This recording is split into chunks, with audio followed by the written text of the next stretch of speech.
지난 시간에 교회는 하나님의 집이다. 가정, 교회는 하나님의 집이라고 하는 주제로 말씀을 드렸습니다. 여러분, 교회는 하나님의 집입니다. 파라처치하고는 좀 달라요.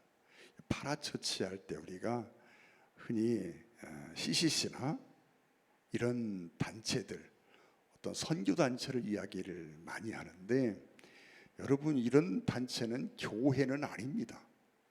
교회는 그런 파라처치와는 전혀 다릅니다. 교회를 향해서 여러분 지난주 보았던 말씀 중에 그런 말씀이 있습니다. 3장에서는 이 집은 살아계신 하나님의 교회요 진리의 기둥과 터다, 그렇게 말씀해요. 살아계신 하나님의 집. 여러분, 교회를 향한 최고의 표현은 살아계신 하나님의 집이라고 하는 표현입니다. 여러분, 하나님이 살아계신데 어떻게 살아계신다고요? 시퍼렇게 살아계십니다. 여러분, 우리가 실질적인 무신론자가 있다 그랬어요. 여러분, 만약 어떤 사람이 하나님의 살아계심을 믿습니까? 그러면 여기 있는 분들 중에 어느 누구도 아멘 하지 않을 사람이 없습니다. 임마누엘 하나님을 믿습니까? 그러면 다 아멘 하고 대답합니다. 그리고 그 고백은 거짓이 아니고 사실입니다. 그는 정말 하나님이 살아계시고 나와 같이 계신다고 믿습니다. 그런데 여러분, 그런 믿음이 우리의 생활 속에 어떤 영향을 끼치느냐는 거예요. 하나님이 정말 살아계시면 그렇게 말하면 안 되는데, 하나님이 살아계시면 그렇게 분노하면 안 되는데, 하나님이 살아계시면 그런 행동을 하면 안 되는데, 아니, 하나님이 지금 시퍼렇게 살아계시고 나와 같이 계시면 정말 해서는 안 될 언행들이 있지 않습니까?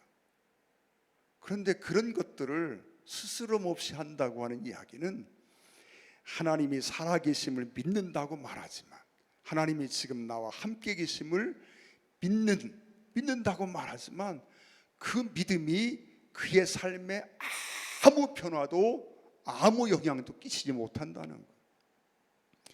이걸 보고 하나님의 살아계심을 믿지만 그러나 실질적인 무신론자라고 말하는 겁니다.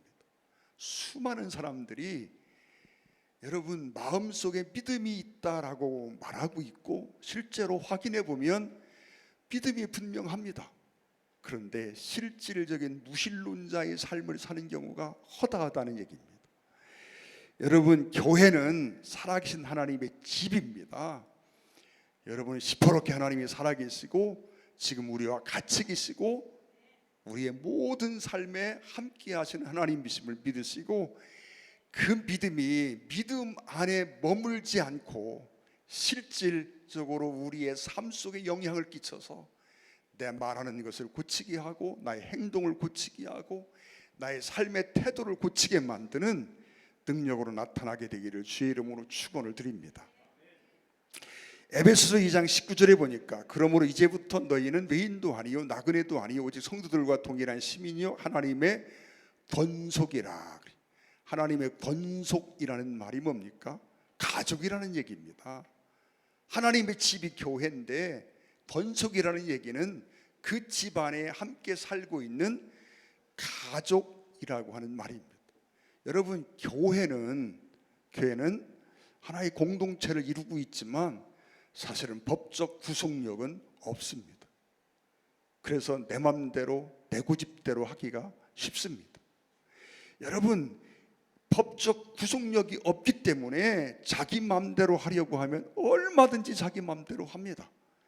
그래서 교회 안에 하나님이 살아계시다라고 말하는 교회 속에 수많은 문제들이 발생하고 분열이 일어나고 싸움이 일어나고, 그래서 세상에 지탄을 받는 일들이 얼마나 많은지 모릅니다. 하나님이 지금 살아계시고 지금 나와 같이 계시면 절대 있을 수 없는 일들이 여러분 아무렇지도 않게 일어나고 있는 현실들을 보면서 정말 하나님을 믿는 게 맞을까? 하는 생각들을 해보는 거지요. 여러분, 교회는 법적인 구속력이 없고 자기 마음대로 얼마든지 할 수 있는 곳이기 때문에 그래서 갈등의 소지도 굉장히 많은 곳이 또한 교회입니다. 여러분, 세상에 가장 아름다운 조직이 있다고 하면 가정 아니겠습니까?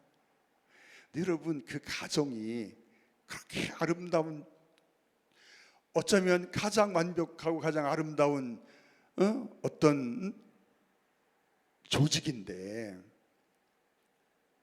여러분, 그 가정 안에도 수많은 문제가 생기지 않습니까? 여러분, 가정 구성원들 간에 갈등이 생기고 가정 구성원들 간에 참으로 미움과 다툼이 일어난 일들을 오늘 수없이 보게 됩니다. 여러분, 그래서 오늘 본문 말씀에서 1절부터 16절 사이에서 사도 바울이 교회 안의 성도들이 어떤 마음을 가지고 어떤 태도로 서로를 섬기며 살아야 되는지 그런 부분들을 말씀해 주고 있습니다. 크게 세 부류를 말씀하는데, 첫째는 노인들에 대하여 어떻게 우리가 어떤 마음가짐을 가져야 되느냐라고 하는 거예요. 오늘 본문에 보면 늙은이라는 말이 나요. 저도 나이가 좀 꽤 들었는데 늙은이 하니까 별로 기분이 안 좋아요. 노인이로 좀 바꿔봤습니다. 성경 용어지만 아니 그냥 기왕이면 노인 그랬으면 좋겠는데 왜 늙은이라고 했을까 싶기도 합니다. 여러분, 이런 나이 많은 어르신들을 대할 때 어떤 태도, 어떤 마음을 가지고 대해야 되느냐는 거예요. 여러분, 1절 말씀해 보면 늙은이를 꾸짖지 말고 권하되 아버지에게 하듯하고, 또 2절에 늙은 여자에게는 어머니에게 하듯하며, 그렇게 말합니다. 부모에게 하듯하라는 얘기입니다. 부모처럼 생각하고 대하고 섬기라고 하는 말씀입니다. 여러분, 하나님이 십계명에서 부모에 대한 계명을 주십니다. 근데 그 부모에 대한 계명을 주실 때 한마디로 뭐라고 말씀하십니까? 공경하라 그랬습니다. 공경이라고 하는 말은 최고의 가치를 준다는 이야기입니다. 여러분, 공경이라고 하는 말은 소중하게 생각하고 최고의 가치를 두고 그렇게 섬기라고 하는 말입니다. 여러분, 늙으면 듣는 것도 약해지고 말하는 것도 약해지고 행동도 느리게 되고 경제력도 떨어지게 되고 걸음도 힘들게 되고 여러 부분에서 약한 모습들을 보이게 됩니다. 그런데 성경은 뭐라고 말합니까? 그러한 노인들, 그러한 나이 드신 분들을 향하여 우리가 갖는 태도가 어떤 태도이어야 하느냐? 최고의 가치로 생각하고 최고로 존귀한 사람으로 여기고 존중하라고 하는 이야기입니다. 여러분, 이제 세상을 떠날 날이 얼마 남지 않고, 그래서 듣는 것도 약하고 모든 것이 다 약해졌어요. 그러면 무시하기가 십상입니다. 중요하게 생각하지 않기가 십상이란 말이에요. 그런데 성경은 그렇게 말합니다. 교회 안에서 노인들을 대할 때, 나이 많으신 어른들을 대할 때 공경하라, 부모에게 하듯하라, 최고로 존귀한 사람으로 생각하고 정말 존중히 여기고 선대하라고 말씀하고 있습니다. 사랑하는 성도 여러분, 이 말씀을 꼭 마음에 새기기를 원합니다. 교회에서 이제 무슨 일을 봉사도 할 수가 없습니다. 특별한 어떤 일을 감당하기도 어렵습니다. 경제력도 떨어져서 이제 헌금으로도 봉사하기도 어렵습니다. 여러분, 그럼에도 불구하고 성경은 뭐라고 말합니까? 중요한 사람, 최고의 가치가 있는 사람, 최고로 내가 알고 섬겨야 될 대상이라고 말씀하고 있습니다. 여러분, 교회 안에서 어르신들을 대할 때 내 태도가 한순간도 여기에서 벗어나지 않고 공경하는 마음으로 대할 수 있기를 주의 이름으로 축원을 드립니다. 또 한마디를 더 하는데 꾸짖지 말라라고 말씀합니다. 늙은이를 꾸짖지 말라.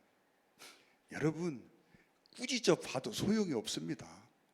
80년, 90년 성격이 다 굳어졌는데 꾸짖는다고 고쳐집니까? 안 고쳐집니다. 갈등만 생깁니다. 그래서 꾸짖지 말라고 말합니다. 꾸짖는 것도요, 고쳐질 때 꾸짖는 거지. 그렇죠? 80 먹은 어르신이 꾸짖어 가지고 속만 상하지 고쳐집니까? 안 고쳐집니다. 그러려니 생각하고 여러분 권면은 하되 꾸짖지 말라는 거예요. 여러분, 부모님을 대할 때 생각해 봐요. 부모님이 하시는 어떤 행위나 이런 것들이요, 다 내 마음에 듭니까?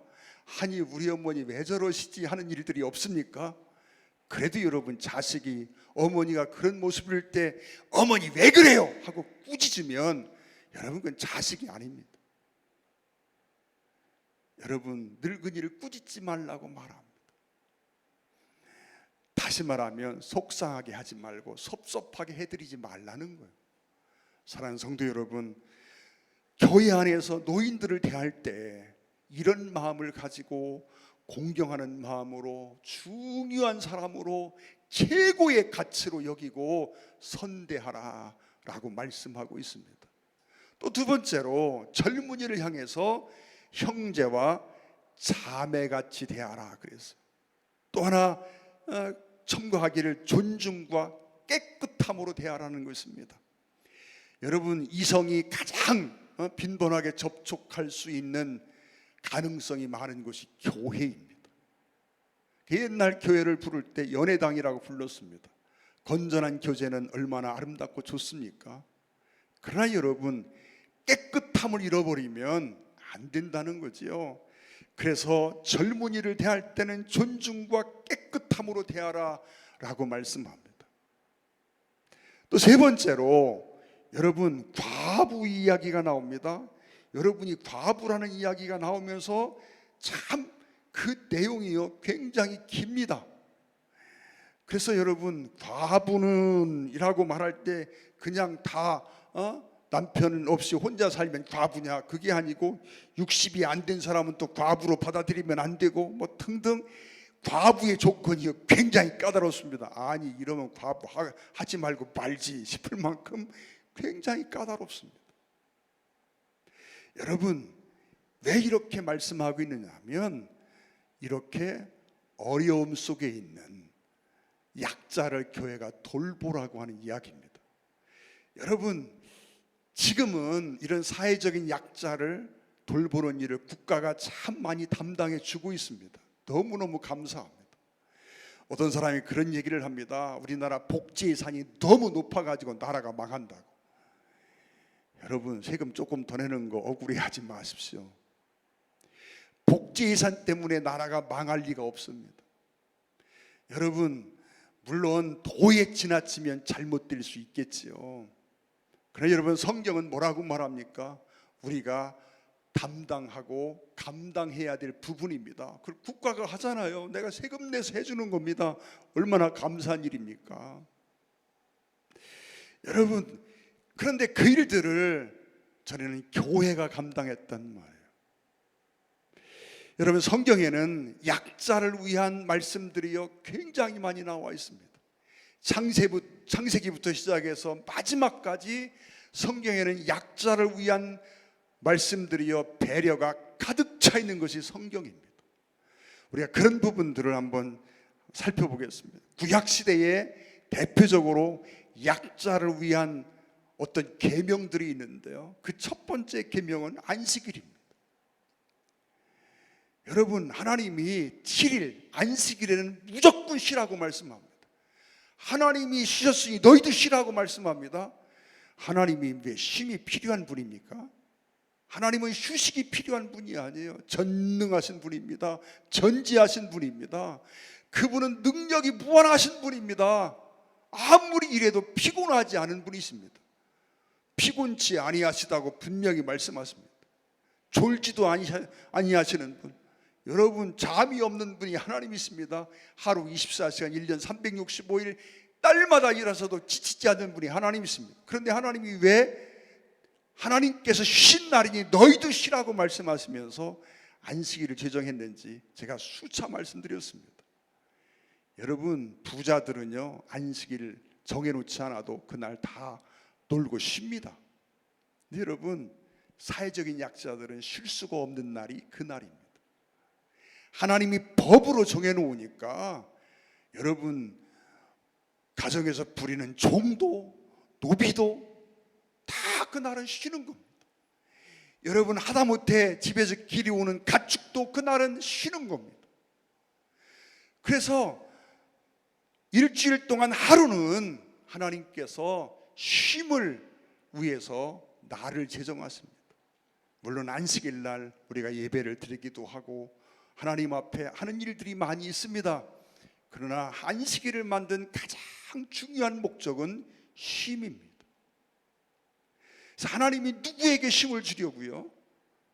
제가 그런 말씀드렸죠. 우리나라 옛날 머슴들이 있습니다. 머슴들은요 백중날 하루 쉬었습니다. 1년 365일 중에 백중날이 되면 머슴에게 돈 몇 푼 쥐어줘서 가서 놀다 오라고 그럽니다. 하루 쉬는 겁니다. 여러분, 그런데 하나님의 법에 의하면 일주일에 하루는 무조건 쉬어야 됩니다. 그날은 아무리 어떤 권세를 가지고 있어도 사람에게 일을 시킬 수가 없습니다. 약자를 위한 배려입니다. 안식년도 마찬가지입니다.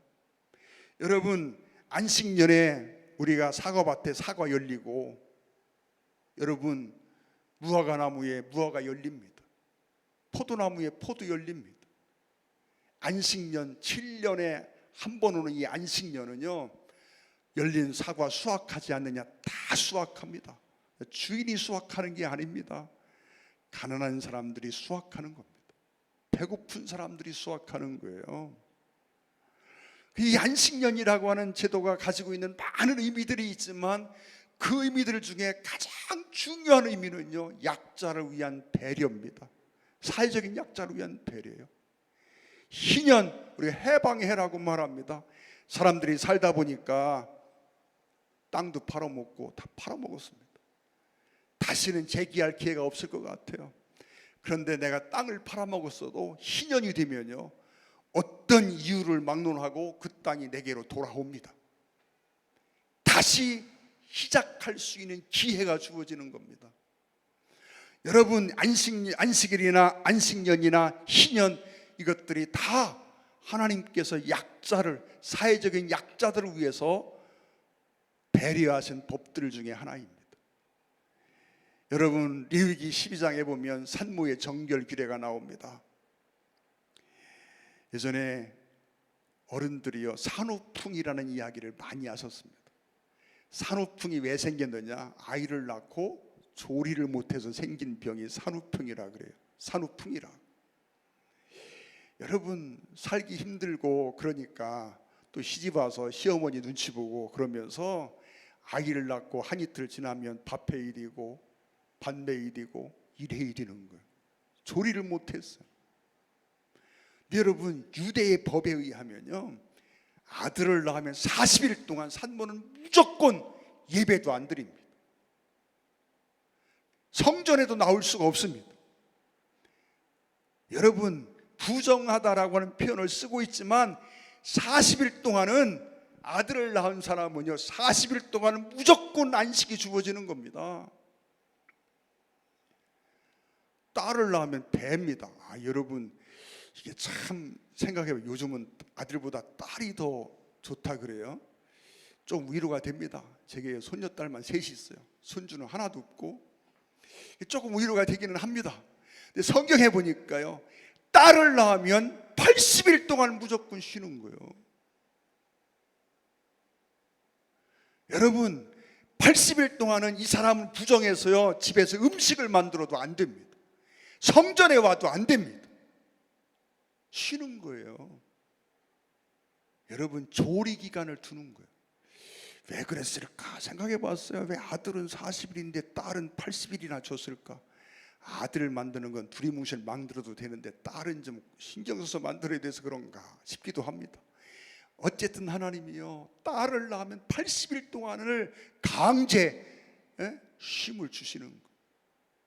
가난한 사람이든 부한 사람이든 남의 집 지금 노비로 있든 상관없습니다. 유대 안에 있는 사람들은 다 쉬어야만 했습니다. 이게 다 하나님의 법이었어요. 약자를 위한 법이었습니다. 여러분, 추수할 때 추수를 100% 하면요, 그 사람은 그 지역사회에서 매장을 당합니다. 추수하면요 늘 구퉁이를 남겨놔야 됩니다. 왜요? 가난한 사람들, 농사 지을 것이 없는 사람들, 이 사람들이요 그걸 이삭을 줍고 또 귀퉁이 남은 걸 베어서 양식을 삼게 하려고 그렇게 하신 겁니다. 여러분, 구약에 보더라도 약자를 위한 배려가 꽉 차 있습니다. 여러분, 신약시대에 와서 보면, 여러분 고린도후서 8장 1절로 15절 사이에 보면요 그런 말씀을 하고 있습니다. 우리가 헌금을 합니다. 초대교회 헌금의 대부분이, 그 연보의 대부분이 구제헌금이었습니다. 지금은 구제헌금의 프로테이지가 떨어져 버렸어요. 그러나 초대교회의 구제헌금은요, 여러분 헌금의 거의 90% 이상을 차지했습니다. 초대교회는 전부 구제를 위해서 헌금을 했습니다. 그래서 여러분, 고린도후서 8장 1절로 15절 사이 보면 그런 말씀이 나옵니다. 13절 특별히 보면, 이는 다른 사람들은 평안하게 하고 너희는 곤고하게 하려는 것이 아니요 평균케 하려 함이니 이제 너희의 유효한 것으로 저희 부족한 것을 보충함은 후에 저희 유효한 것으로 너희 부족한 것을 보충하여 평균하게 하려 함이라. 다시 말하면 부자는 가난한 사람들을 좀 돌봐야 될 책임이 있다는 거예요. 여유가 있는 사람들은 그 여유 있는 것을 가지고 쌓아놓고 그냥 즐기기만 하지 말고 그 여유 있는 것을 가지고 어렵고 힘든 이웃들을 돌봐야 될 책임이 있다는 겁니다. 여러분, 신약시대에 성령이 임했습니다. 성령이 임하고 나서 저들의 삶에 놀라운 변화들이 생깁니다. 근데 그 변화들 중에 성경이 소개하고 있는 첫 번째 변화가 무엇입니까? 자기들이 가지고 있는 재산들을 팔아서 사도들 발 앞에 둠으로 말미암아 그 사도들이 그것을 가지고 가난한 사람, 핍절한 사람을 구제할 수 있게 했습니다. 그래서 교회 안에는 핍절한 사람이 없었다라고 말하고 있습니다. 여러분, 한 가지 말씀만 더 드리고 말씀을 마치겠습니다. 마태복음 25장 33절 말씀 한번 보겠습니다. 25장 33절. 여러분, 조금 길지만 우리가 한번 생각해 봅니다. 양은 그 오른편에, 염소는 왼편에 두리라. 그때 임금이 그 오른편에 있는 자들에게 이르시되 내 아버지께 복을 받은 자들이여, 나와 창세로부터 너희를 위하여 예비된 나라를 상속받으라.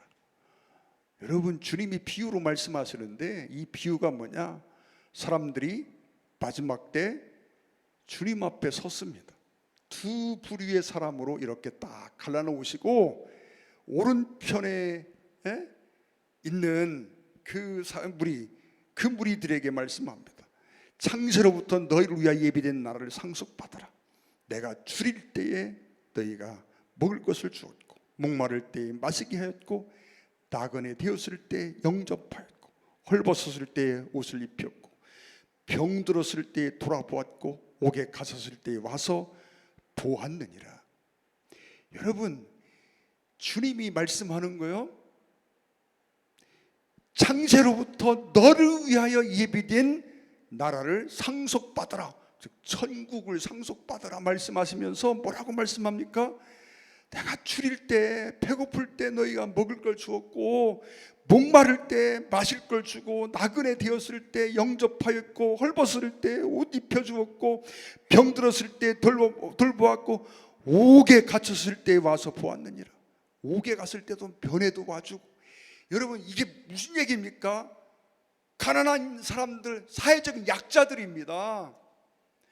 지금 주님이 말씀하기를 그렇게 말씀하고 있는 거예요. 내가 줄일 때, 주님이 내가 줄일 때, 내가 목마를 때, 내가 배고플 때, 내가 병들었을 때, 내가 옥에 갇혔을 때 너희가 내게 먹을 것도 주고 입을 것도 주고 마실 것도 주고, 감옥에 왔을 때 변에도 와주고, 병들었을 때 문병 와서 같이 아파해주고, 내가 얼마나 고마웠는지 몰라. 이 사람들이 놀래서 대답합니다. 37절에 이에 의인들이 대답하여 이르되 주여 우리가 어느 때에 주께서 줄이신 것을 보았고 음식을 대접하였으며 목마른 것을 마시게 하였나이까? 어느 때에 나그네 되신 것을 보고 영접하였으며 헐벗은 것을 보고 옷 입혔나이까? 어느 때에 병드신 것이나 옥에 갇힌 것을 보고 가서 배웠나이까 하리니. 이 사람들이 놀래가지고, 아니 우리 주님한테 그런 적이 없는데, 주님이 언제 병들고, 주님이 언제 배고프고, 주님이 언제 헐벗고, 주님이 언제 감옥에 가고 그런 적이 있습니까? 우리는 그런 걸 본 적도 없고 그렇게 해본 적도 없습니다. 그러자 주님이 대답합니다. 임금이 대답하여 이르시되 내가 진실로 너희에게 이르노니 너희가 여기 내 형제 중에 지극히 작은 자 하나에게 한 것이 곧 내게 한 것이니라. 지극히 작은 자, 사회적인 약자를 얘기합니다.